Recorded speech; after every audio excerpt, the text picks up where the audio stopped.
Good afternoon, good morning, good evening, wherever you are in the world, and welcome to the inaugural, the genesis of Artists Unplugged.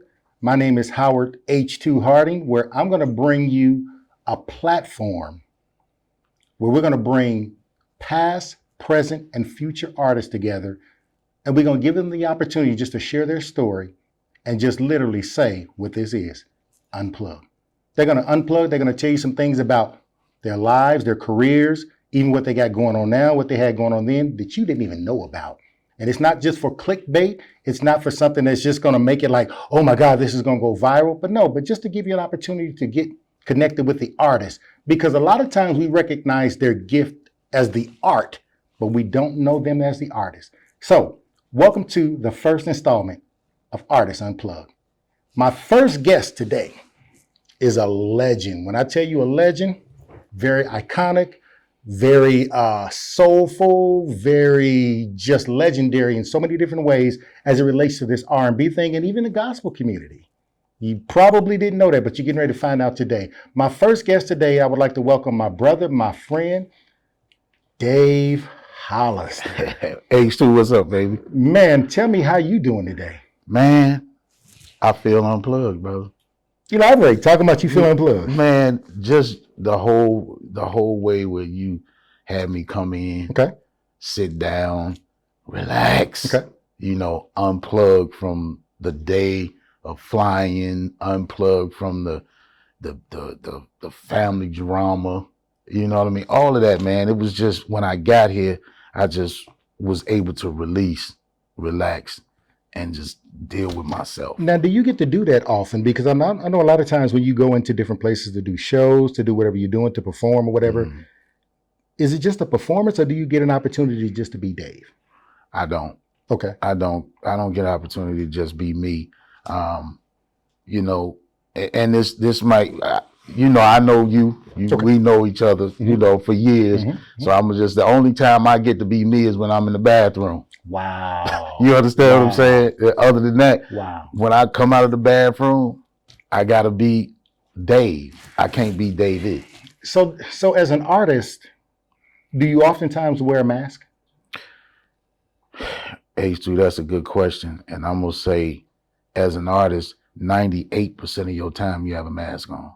And what are you trying to shield yourself from or protect yourself from or make people believe that you are? What is that? A lot of times we do that. Well, let me just speak for me. A lot of times I do that because I don't want people to know who I am. Why? Because a lot of times when people know you, they can take advantage of you. Okay. They know where your vulnerable parts are. Okay. They know where your button is. I always tell, people around me, don't let people push the button. And if they push it too many times, move it. You know what I mean? So I have to constantly have my head on the swivel because I don't know what people's angle is. So do you feel safe in those environments? And when I say safe, I'm not talking about like you feel like you're going to be attacked or somebody's going to come against you or something like that. But do you feel like, and I know you said you don't feel like you can be you, but do you feel like a sense of safety in that environment? Or do you feel like you always have to be on guard for whatever? That's another good question. I feel like I always have to be on guard because, again, people can show a face, okay, but it's really they behind. I'm gonna say it like that. Wow. You know what I mean? Wow. You never, 9 times out of 10, you really ain't looking at what you think you're looking at. People come in to your circle. Like I've had several bands band members, like people in my band that I employ. And I never like to be one of those artists that, oh, you only see me when we get on the stage. I don't like that. Gotcha. So you like to know your people. I like to feel like it's family. Okay. You know what I mean? So I don't, no, y'all can't come. Don't let him come to Dave. Don't let them come to Dave. Don't block it. I was never like that. But I see why artists are like that because 9 times out of 10 they get in and they do, they do way too much. You know what I mean? They treat you like a friend instead of an artist or, just somebody that they working with. Like you're not the boss at that point. So do you really have any true relationships? As an art? Well, just not as an artist, because I know there's the business relationship of everything. Mm-hmm. But what about just a relationship of just that person you can call at 3:00 in the morning, and you know they're gonna pick up the phone, and they're gonna ask you where we burying the body. If I could be candid, it's you. Wow. It's you. You pretty much the only person that outside of my brother, got a couple of my brothers, but people that's not related to me, Mm-hmm. that I'm supposed to be able to do that with. Right. You know what I mean? I can really honestly say you probably one of the only ones I have. Wow. And that means a lot to hear that, because one thing that I strive to be is a true and genuine friend. I believe friendship, especially as men, we as men, we struggle with that. We struggle with that. And I'm just getting ready to be transparent with you. As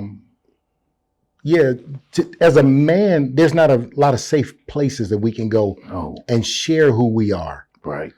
Because even from a relationship standpoint with our significant other at times, it could be a place of where you feel like that's going to be used against you.